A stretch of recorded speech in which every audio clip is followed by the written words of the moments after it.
2014 में मैं national shooter हूँ और उस टाइम काफ़ी पिक पे था हमारा, परफॉर्मेंस कैंप चल रहे थे और मेरे साथ कुछ ऐसा हुआ था कि जिस इंसान से मैं मिली थी तो शूटिंग रेंज पे ही मेरी मुलाकात हुई थी और बहुत ही ऑफिसर रैंक बनकर वो लोग पहुंचे और जो मेरे शादी का रिश्ता आया था वो एक जज लेकर आए थे जो उस इंसान को लेकर आए थे मेरे घर और परिवार से मिलाने। तो मेरी मदर की डेथ कुछ समय पहले हुई थी तो काफ़ी इमोशनल मेरा ऐसा चल रहा था कि मैं खुद को संभाल नहीं पा रही थी। पापा जी की तबीयत खराब थी तो उन लोगों को ये चीजें बहुत अच्छे से पता है कि कौन से इंसान किस टाइम पे क्योंकि वो आपको एक ट्रैप करते हैं, तो उन्होंने वो मोमेंट कैच किया कि मैं बहुत इमोशनली वीक हूँ और जो जज थे उन्होंने मुझे पापा जी के सामने ही कहा कि जो लड़का है उनकी सिर्फ माँ है, वो आपको बेटी बनकर पालेंगी। और मेरा ये था कि मैं शूटिंग करना चाहती थी, अपनी पढ़ाई आगे करनी चाहती थी क्योंकि मैं तब 12th पास थी। सिर्फ सब कुछ होने के बाद घर वालों ने जैसा सबने मुझसे पूछा कि आपने इंक्वायरी नहीं किया, तो मेरा केस जहां तक मैं समझती हूँ मेरे पापा और मेरे भैया थे, हमारे फैमिली वाले ने सब इंक्वायरी किया, हर जगह वो सही पाए गए थे। उनकी अपनी एक आइडेंटिटी थी जो हिंदू आइडेंटिटी होती है, उनकी ऑफिस, उनका वर्क प्लेस, सब कुछ था। उनके फ्रेंड डीएसपी रैंक के लोग थे, उनके गार्जियन जज थे। तो ये अगर कहना है कि हमारी सिर्फ चूक है कि हम उनको पहचान नहीं पाए, तो मुझे लगता है कहीं ना कहीं ये गलत होगा क्योंकि हम एक आम इंसान है। आज मैं आपके सामने खड़ी हूँ तो आप मुझे जानते हो कि मैं तारा शाहदेव हूँ, लेकिन एक ऐसे इंसान भी है जो मुझे वहां जाकर पता चला कि डबल आइडेंटिटी से लोग जीते हैं। जो उसका आइडेंटिटी मुझे शादी के बाद पता चला, जब विद इन कुछ महीनों के अंदर मेरा सगाई हुआ और रेडिसन ब्लू से मेरा विवाह हुआ था, हिंदू रीति रिवाज से जैसे हमारे में होता है, बहुत धूमधाम से हुआ था, सब कुछ सही चल रहा था। लेकिन शादी जिस दिन हुआ और लोकल थे, मैं रांची की रहने वाली हूँ, तो वहां पे ही उसका घर था जो ससुराल तथाकथित कह सकते हैं उसे। तो मुझे वहां ले जाया गया और शादी से पहले हम सगाई के लिए उनके घर पे ही गए थे क्योंकि उसकी मदर की सर्जरी हुई थी। तो वहां पे सारे जो हम हिंदू रीति रिवाज जानते हैं, हमारे घर में आप एंटर करोगे तो एक व्यू होता है हमारा, जैसे हम माता देवी देवताओं की पिक्चर्स, ओम स्वास्तिक, ये चीजें हम जो कॉमनली लगाते हैं, तो वो सारा व्यू था उसके घर पे। और 7 जुलाई को 2014 को मेरा शादी हुआ था। उसी रात मैं गई तो फिर उन लोगों ने मुझे कहा कि आप सो जाओ और हम लोग सुबह बात करते हैं। मुझे नहीं पता, खाना उन्होंने मुझे दिया, मैंने खाया। कई बहुत देर के बाद जब आँख खुली सुबह, मैं वापस रूम से जब बाहर आई तो वो घर ही नहीं लग रहा था। उस घर में मुझे आज भी याद है मक्का मदीना का फोटो, अल्लाह का वो सिंबल, मुझे लग रहा था पता नहीं मैं कहाँ आ गई हूँ। पहला दिन था मेरा वो, और मैं घबराई हुई उसकी माँ के पास गई कि ये सब क्या है। तो उसने बड़े जोर से मुझे धक्का मार के बोला कि यही मेरा सच है और तुमको अब यही रहना है। मुझे आज भी वो पल याद कर ना ऐसा लगता है, आप सोच सकते हो कि कल रात मेरी शादी हुई और आज वो इंसान बोलता है कि मैं वो नहीं हूँ। तो फिर मैंने अपने फादर को, अपने भाई को कॉल करने की कोशिश की, पता नहीं समझा पाना भी मुश्किल था कि हो क्या रहा था। मैंने जज को भी फोन किया जिसने वो रिश्ता कराया था, वो आया। मेरे फादर ब्रदर को उसने मना किया कि आपकी शादी तुरंत हुई है, पापा भैया घबरा जाएंगे, मैं आ रहा हूँ, आप मुझसे बात कीजिए। तो उसने ये कहा कि ये जनाब से मिले, ये हैं रकीबुल हसन, जिस इंसान से मेरी शादी हुई थी वो था रंजीत सिंह, लेकिन उस आदमी ने, वही जज जो मेरा रिश्ता लेके आया था, उसने कहा ये है रकीबुल हसन, आप इनसे मिलिए और अगर आप चाहते हैं कि आपकी लाइफ में सब सही चले तो हम जो बोल रहे हैं आप बस चुपचाप से करते रहो, हम आपके पापा भैया को कुछ नहीं करेंगे। तो मेरे साथ ऐसा था कि मुझे समझ नहीं आ रहा था, मैं नहीं जानती थी उससे पहले कि ये क्या होता है लव जिहाद वर्ड। मुझे आज भी याद है इस चीजों का। उसने मुझे बोला जज ने कि अभी निकाह कराने आएंगे, काजी होते हैं उनके, और आपको हम 3 बार कबूल है पूछेंगे, आपको ये बोलना होगा। तो मैंने फोन अपना ढूंढा कि मुझे अपने पापा से बात करनी है, मुझे यहाँ नहीं रहना है। तो उसने बोला कि तुम्हारे भाई को हम झूठे रेप केस में फंसा देंगे और तुम्हारे पापा को हम आर्म्स एक्ट में फंसा देंगे। और उनके लिए बहुत बड़ी बात नहीं थी क्योंकि जो मेरे सामने खड़ा था वो एक जज था, डीएसपी था जो मुझे धमकी दे रहा था, और हम एक नॉर्मल फैमिली के लोग थे जो ये सब से बहुत दूर थे, एक नॉर्मल जिंदगी थी हमारी। तो मैंने ऐसा था कि मैं भाग भी नहीं सकती थी क्योंकि मैं भाग के जाती कहाँ अपने पापा और भैया के पास जिनको वो पहले ही फंसाने की बात कर रहे थे। तो मैंने उनसे पूछा आप चाहते क्या हो और क्यों कर रहे हो मेरे साथ। तो उन्होंने कहा कि हमारा बस एक ही मकसद है, तुम्हें जो हम कहें वो करना है और आज से तुम सारा परवीन हो। मुझे आज भी याद है, उसने मेरा पूरा आइडेंटिटी ही बदल दिया। मैंने बोला कि कुछ भी हो, मैं अपनी आइडेंटिटी नहीं बदलूंगी। तो उन्होंने कहा कि ठीक है, आप पहले हमारी एक बात मानो, 3 बार कबूल है बोलो। लोग आए उसी के घर में, जैसे हमने मूवीज में देखा था ये सब चीजें जो निकाह कराते हैं। वो जज आया, काजी आए, उसके कुछ लोग आए, एडवोकेट जनरल थे, मतलब कोई भी एक ऐसा आम आदमी वहां आसपास नहीं दिख रहा था जिसको हम कह सके कि हाँ आप मेरी मदद करो। जिस बूढ़ी बुजुर्ग जो माँ के नाम पे थी, वो मुझे धमकियां पे धमकियां दिए जा रही थी और उसने कहा बस तुम आज कह लो, उसके बाद सब ठीक हो जाएगा। मैंने कहा 3 बार, उन्होंने कहा कबूल है कर दो, फिर मैं तुम्हारा पति हूँ, तुम्हारे हिसाब से तो मैं ही तुम्हारा पति, फिर मैं तुम्हें अपनी पत्नी मानूंगा। मैंने बोला ठीक है, आप 3 बार कबूल है करो। फिर उसने मुझे बोला आप साइन करो, आज से आप सारा परवीन हो। वहां से ये लड़ाई शुरू हुआ। मैंने उस जगह पे बोला आपने ये कहा कि आप 3 बार कबूल है बोल दो, मुझे उससे कोई नहीं पता फर्क, क्योंकि मेरी शादी हुई है कल आपसे दुनिया के सामने। लेकिन उस आदमी ने वहां से, वो उनका शुरुआत था, जो मुझे लग रहा था कि शायद इसके बाद सब ठीक होगा। वहां पे मैंने मना कर दिया उनके वो निकाह वाले सर्टिफिकेट में सारा परवीन के नाम से साइन करने से। और वहां उन्होंने मुझे धमकी दिया कि हम तुम्हें कुछ समय देते हैं, अगर तुम चाहती हो तुम्हारे पापा जिंदा रहे, तुम सही सलामत रहो, वरना कहाँ बेच दी जाओगी। कान में आज भी वो आवाज सुनाई देता है, तुम पहली नहीं हो, तुम आखिरी भी नहीं हो, तुमसे पहले बहुत सी गई और बहुत सी और भी है जो इस रास्ते पे चल रही है। तब मुझे लग रहा था पता नहीं मैं कहां से कहां पहुंच गई हूँ। मतलब पेपर आता था न्यूज का, मुझे याद है उस टाइम इंटरनेशनल चैंपियनशिप चल रहा था, लोग मेडल्स ले रहे थे और मैं वहां फंसी हुई थी।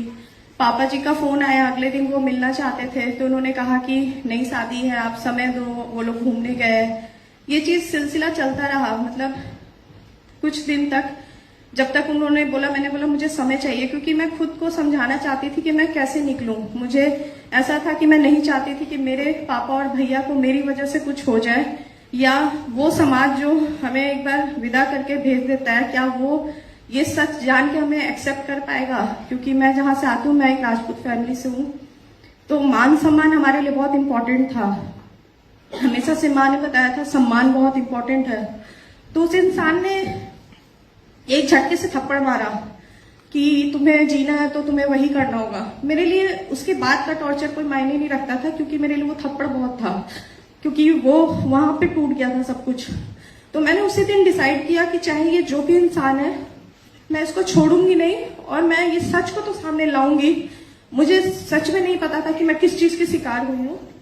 मैंने उस दिन से ये ठान लिया कि मैं किसी भी कीमत पे इस जज को, इस डीएसपी को, ये चाहे जितने पावरफुल हो, मेरे पास कुछ नहीं था। मैं एक 12वीं पास लड़की थी, ना ही मैं बहुत पैसे वाली थी कि मेरे पास पावर पोजीशन था, लेकिन एक बात था कि जो वो कर रहे थे वो गलत था और मुझे उस सच को लाना था। 40 दिन में उस दरिंदे के पास रही हूँ, हर दिन ये सोच कर कि कैसे मुझे ये मौका मिले और मैं वहां से बाहर निकल पाऊं जिंदा।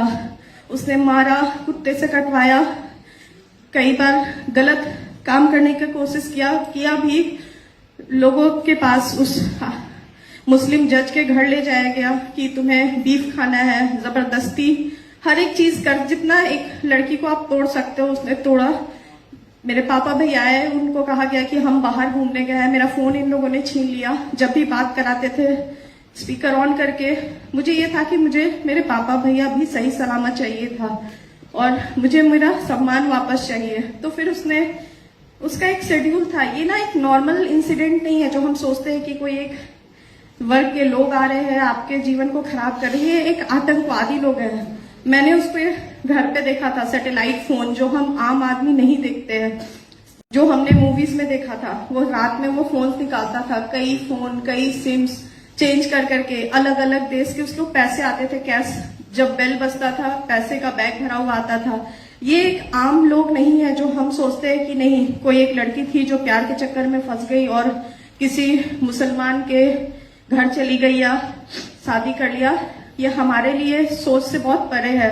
बहुत ही सिस्टमेटिक वे में मेरे सामने कई लड़कियां उसके घर पे आई थी और वो बच्चियां वैसी थी जो 12th के बाद एक अच्छे कॉलेज में एडमिशन कराना चाहती थी, जिनको ये झांसा देते थे कि हम आपका एडमिशन करा देंगे, मतलब हर वो कमजोरी जो आपका है वो उन्होंने नस दबा रखा है उस चीजों का, और वो जानते हैं कि आप किस चीजों के लिए कमजोर हो और आप किस चीजों से उनके काबू में रह सकते हो। मेरे कमजोरी मेरे पापा और भैया थे। ये सब चीजों को देखकर बस मुझे इतना था कि मुझे उसके घर से जिंदा निकलना है। और प्रॉब्लम ये था कि वो इंसान जब भी फ्लाइट पे चढ़ता था, एक तो उसके पुलिस के बॉडीगार्ड थे जो फ्लैट के नीचे खड़े थे, जो मैं भाग नहीं सकती थी। मैं भाग के कहाँ जाती, पुलिस स्टेशन जहां डीएसपी वाले रैंक के लोग खुद उसके घर सामने आते हैं, कोर्ट्स के पेपर, हाई कोर्ट के वो जज, ऐसा लगता था मैंने कोर्ट, मेरे केस से पहले सिर्फ देखा था मूवीज में, वहां देखा कि कोर्ट में कैसे पेपर्स आते हैं, ये जजमेंट बोलता था एडवोकेट जनरल, वो साइन करता था जज। मतलब उन लोगों ने पूरे सिस्टम का एक तमाशा बना दिया। फिर डर लगता था ये सोच के कि भी मैं कहाँ जा रही हूँ लड़ने, मुझे जाना है पुलिस के पास, मुझे केस लड़ना होगा कोर्ट में, ये सब तो इसके घर में है ना। और कहते हैं बिस्तर में दिखते हैं ये लोग उसके। और फिर भी मुझे नहीं पता था मेरा अंत क्या होगा, लेकिन मैं वहां नहीं मरना चाहती थी।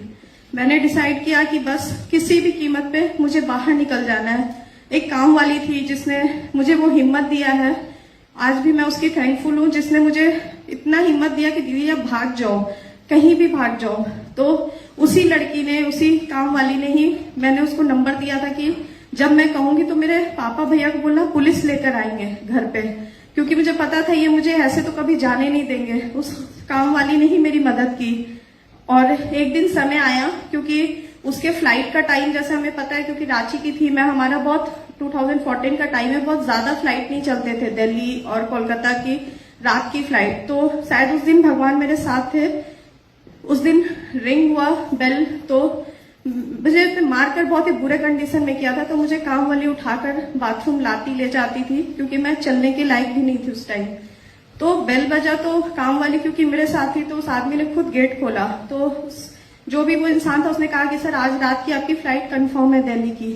तो मुझे इतना पता था दिल्ली की फ्लाइट मतलब लगभग 8 बजे की थी। मुझे लगा भगवान ने मुझे बस आज का समय दिया है, मुझे आज ही निकलना है, वरना मैं कभी जिंदा नहीं बच पाऊं, क्योंकि मेरा हालत हर दिन बदतर होता जा रहा था।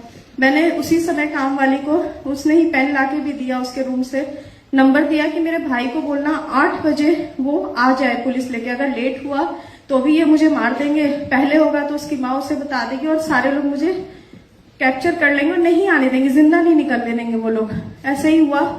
लेकिन पुलिस को भी मेरे पापा ने कंप्लेन शायद दिया, नाम सुनकर ही उन्होंने पहले तो हाँ ही नहीं भरा, बट फिर भी महिला पुलिस के साथ पापा ने भी, अब मेरे हैं कुछ नाना जी थे, तो उन्होंने हेल्प किया किसी भी तरीके से। करते करते इन्होंने लेट कर दिया, 8:45 बजे तक शायद वो लोग पहुंचे, 8:45 या 9:15 का समय था। मैं जैसे पहुंचे तो उसकी माँ का मुझे आज भी वर्ड याद है, लड़की भागने में कामयाब हो गई है, इसको रोको। उसने फट से जज को फोन लगाया, पुलिस तो सामने खड़ी थी, मुझे आज भी याद है, एसआई था वो भी एक मुस्लिम ही था जो जेंट्स था, और एक मैम थी। तो उसने कहा कि इस लड़की को आज रात भर यहाँ रोक लो और इसके बाद हम देख लेंगे। और जज का फोन था, क्योंकि वो ऊंचा सुनती थी तो उस फोन का स्पीकर ऑन रहता था, तो सारी बातें सुनाई दे रही थी कि इस लड़की के पति के पास इसको छोड़ना है, इसे नहीं ले जा सकते हो तुम। और वो पुलिस जो मुझे रेस्क्यू करने आया था वो जी साहब कर रहा था, और मैं 4थे तल्ले पे थी उस जगह पे। मुझे समझ नहीं आया, कहते ना इंसान पागल हो जाता है। मेरे पापा भैया थे, मैंने कहा आप मुझे छूना नहीं, दूर रहना, वरना ये लोग आपको फंसा देंगे। वो लोग तो सोच रहे थे मैं पागल ही हो चुकी हूँ, क्योंकि मुझे पता था ना वो क्या कर सकते हैं। तो मैंने लास्टली 1 घंटे चला ये सब कुछ, डीएसपी आ गया, जज पहुंच गए, एडवोकेट जनरल आ गया, वो सारा उनका जो एक ग्रुप था वो पहुंच गया। उन्होंने कहा ये लड़की यहाँ से नहीं जाएगी, और वो पुलिस, वो जो हमारे रक्षक थे वो मुझे छोड़ के जा रहे थे। लास्ट में मैंने सोचा वो तो मुझे मार ही देंगे आज वैसे भी। मैंने बोला मैम मैं यहाँ से कूद जाऊंगी, क्योंकि ये मुझे जिंदा नहीं छोड़ेंगे, इनको पता चल चुका है। मुझे आज भी याद है, कुछ है लोग जो सच में अपनी ड्यूटी करते हैं। वो एसआई मैम ने कहा कि इस लड़की को मैं यहाँ अकेला छोड़ के नहीं जाऊंगी। उन्होंने देखा मेरा हाल क्या था, और उन्होंने कहा कि मैं इसको पुलिस के अपने लॉकअप में रखूंगी, लेकिन मैं इसको ना यहाँ छोड़ूंगी ना उसके मायके में छोड़ूंगी। वो एक पल था जहां मैं उस अंधेरे से बाहर निकली थी। मुझे नहीं पता था मेरा अगला दिन क्या होने वाला है। सबने पावर लगा लिया कि तुम रोक लो। फिर एसआई ने साथ दिया मेरा, मैं वहां से बाहर निकली, मुझे पुलिस अपने साथ ले गई। कंडीशन इतनी खराब थी कि वो लॉकअप तो कहाँ ही ले जाती, मुझे सदर अस्पताल ले जाया गया, वहां रेफर किया गया, रिम्स में मेरा इलाज शुरू हुआ और वहां पे अगले दिन सुबह ही इनके लोग पहुंच गए। इतना डर था मुझे कि ये मेरा नाम जानकर शायद मुझे जहर डालकर ना मार दे, क्योंकि वो कर सकते हैं, वो सब कुछ कर सकते हैं। तो मैंने, जो सर ने मेरा एडमिशन लिया था, मैंने बोला सर मेरा स्पेलिंग गलत कर दो, मुझे कहीं भी रखो, मुझे वार्ड में मत रखना वुमेन, क्योंकि वो मुझे मार देंगे। सर ने, मुझे याद है, ट्रॉमा सेंटर मैन के उसमें मेरा एडमिट हुआ था, मुझे अकेली मैं लड़की थी और बाकी लोग ट्रॉमा सेंटर वाले जेंट्स थे सारे, वो लोग आए, वैसे ही सबने ढूंढना शुरू किया। मेरी किस्मत शायद यहाँ थी कि मैं एक शूटर थी, तो हमेशा से जब मेडल हम लेते थे मीडिया वाले हमें जानते थे। तो प्रभात खबर वो न्यूज था जो मुझे याद है आज भी, कि नेशनल शूटर के साथ हुआ प्रताड़ना। वो न्यूज अचानक से फैल गया सुबह, और मेरे घर वाले, मेरे पापा ने पूछा था बेटा तुम चाहती क्या हो, लड़ना चाहती हो इन लोगों से? मैंने बोला हाँ, बस साथ चाहिए आप लोग का। और ये बात बहुत जरूरी है ना कि आप लोग जितने यहाँ हो, ये लड़ाई ना किसी अकेले लड़की की नहीं है, उसका परिवार उसके साथ जब तक खड़ा नहीं होगा, जब तक समाज खड़ा नहीं होगा, कुछ नहीं कर सकती है कोई। मुझे याद है मेरे पापा अब नहीं रहे, लेकिन मुझे याद है उस दिन उन्होंने कहा था मेरा मान सम्मान तुम हो, और तुम हो तभी सब है, और मैं तुम्हारे साथ खड़ा हूं। सॉरी। वहां से मेरी लड़ाई शुरू हुई, मुझे नहीं पता था कि अब क्या होने वाला है, क्योंकि मैं बस निकल गई थी, किससे लड़ना है, कैसे लड़ेंगे। 2014 सितंबर में जब एफआईआर हुआ, उन लोगों ने मेरे केस को एक घरेलू प्रताड़ना का केस बना दिया कि पति ने पत्नी को थप्पड़ मारा। ये मेरा केस था ही नहीं। मैंने इसके लिए सीएम से मिलकर बात किया कि मुझे पुलिस पे यकीन नहीं है, क्योंकि मैंने पुलिस को ही, और हुआ भी ये, डीआईजी आए थे मेरे घर में मेरे पापा को धमकी देने कि अपनी बेटी को लेके कहीं चले जाओ और चाहते हो जिंदा रहे। तो पापा का वर्ड मुझे याद है, जब मरना था तो तुम वहीं पे थी, वो ये लड़ने आई है तो हम लड़ेंगे। फिर वहां से हमने बहुत फाइट किया।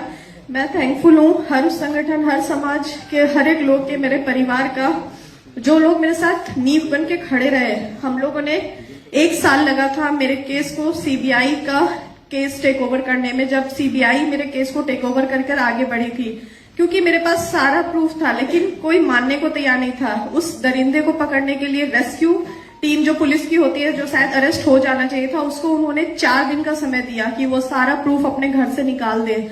हर एक चीज मीडिया के सामने था, और थैंक यू, हमेशा से मैं रहूंगी मेरे केस में।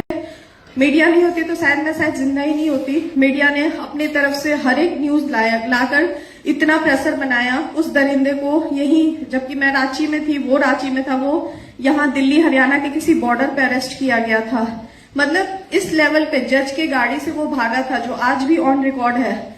तो कहानी ना, ये सिर्फ मैं बस इतना ही कहने आई हूँ कि ये एक लड़की या किसी एक परिवार की स्टोरी नहीं है, ये हर एक दिन, हर एक समय के साथ। अभी जब मैं पीछे खड़ी थी तो लोगों को मैंने देखा, सब अपनी कहानियां बता रहे हैं। हम जिसको कहानी कहते हैं वो हमारा लाइफ है, और वो जानते हैं कि हिंदू लड़कियां कमजोर यहाँ होती है कि हम जब समाज के पास जाते हैं तो उन्होंने कहते हैं तो तुम्हारी गलती है, तुमने ही गलत किया, तुम्हें ही पैसे वाला लड़का चाहिए था, तुम्हें कुछ, मतलब हम ही है। उसको पता था, और उसने ये कहा था कि जाओ, तुम कहाँ जाओगी, मुंह नहीं दिखा पाओगी।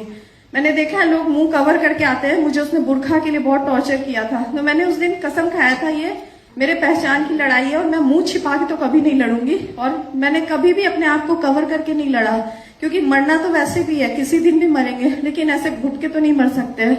और फिर उसके बाद कंटिन्यू 9 साल लगे। सीबीआई ने केस लिया, सीबीआई के बाद मेरा 162 जो नॉर्मली केस में एक बार होता है, मेरे केस में 2 बार रजिस्टर किया गया।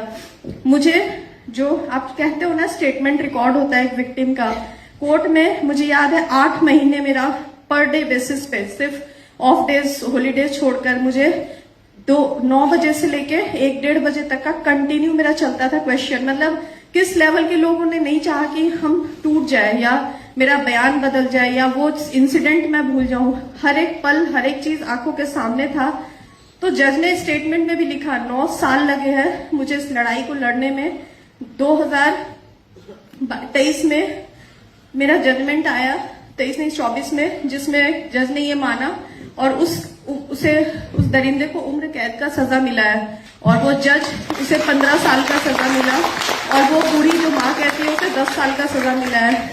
तो बस लड़ाई यहीं पे नहीं, आज भी वो बेल के लिए अप्लाई कर रहे हैं, हम लड़ रही लड़ाई बस शुरू है। अफसोस बस इतना है कि हमने इतना साबित किया कि ये हो रहा है, फिर भी ये चीजें हो रही है। मैं बहुत थैंकफुल हूँ सर की।